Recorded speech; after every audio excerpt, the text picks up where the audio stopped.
My name is Hector Aguero, and today I will be talking about the death penalty. And this is my audience.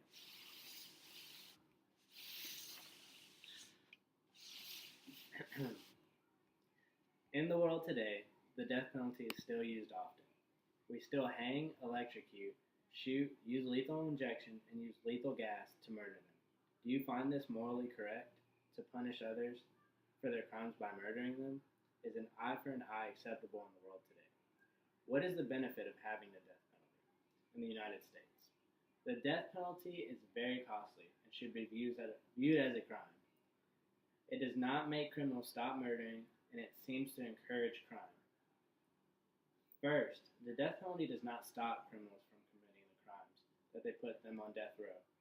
According to the New York Times, a survey was done, and the states without the death penalty have a significantly lower homicide rates than the death penalty states. And this is a graph that shows that. The Times reports that 10 of 12 states without the death penalty have below the national average. And during the last 20 years, the homicide rate in the states with the death penalty have been 48% to 101% higher than states without the death penalty. In fact, Columbia Law School's Jeffrey Fagan said, quote, "We're very hard-pressed to find really strong evidence of deterrence," end quote. A study done by Fagan and his colleagues, shown on the Washington Post, showed that states with the death penalty actually had more homicides than states without the death penalty, showing that they failed to find any deterrence between the two. This providing that enforcing the death penalty has no effect on the murder rate and seemingly increases it. The death penalty not only seems to be ineffective in stopping crime, it is also very expensive. On the deathpenaltyinfo.org page, it informs us that capital punishments cost taxpayers millions of dollars.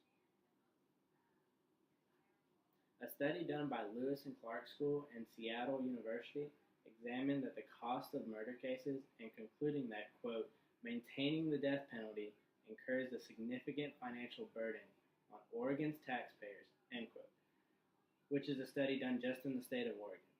Their research found that an average cost of a trial and incarceration case that results in the death penalty are almost double the amount of a case that has a criminal imprisoned for life instead of murdering them.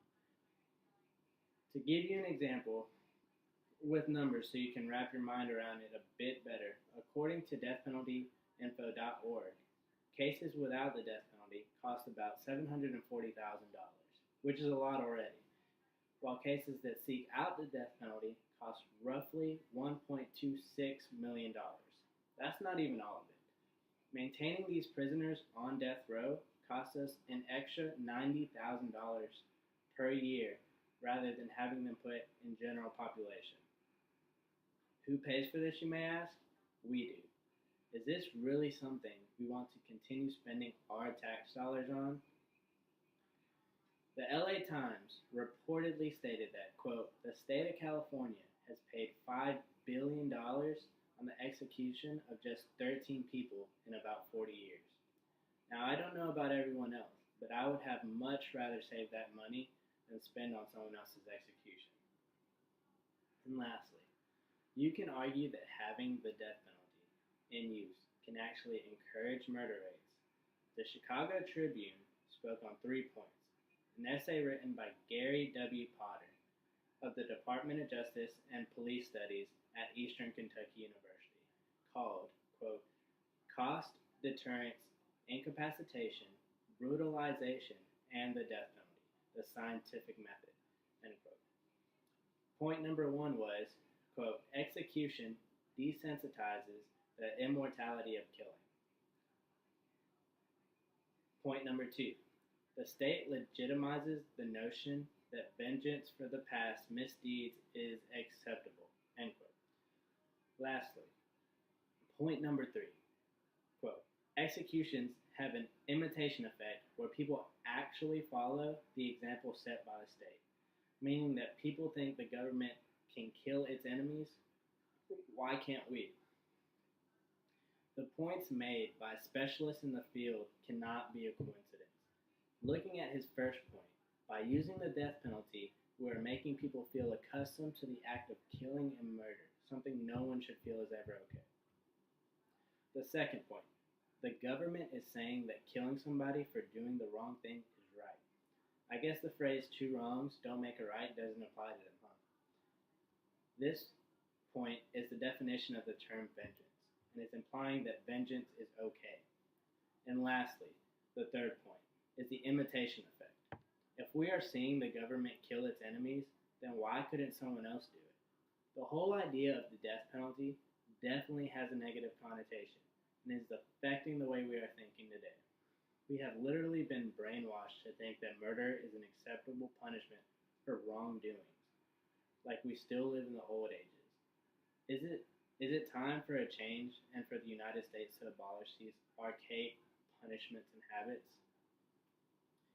In conclusion, there are many things that are wrong about the death penalty in effectiveness, economically, and morally.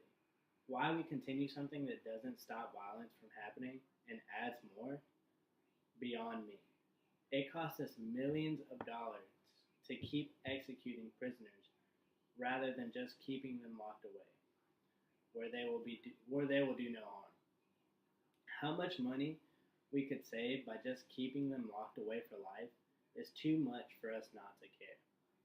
It is not right for the government to murder people for things they do wrong when there are alternatives to death that will save us money, be more effective, and not question our morality. And that's my speech. Thank you guys for listening.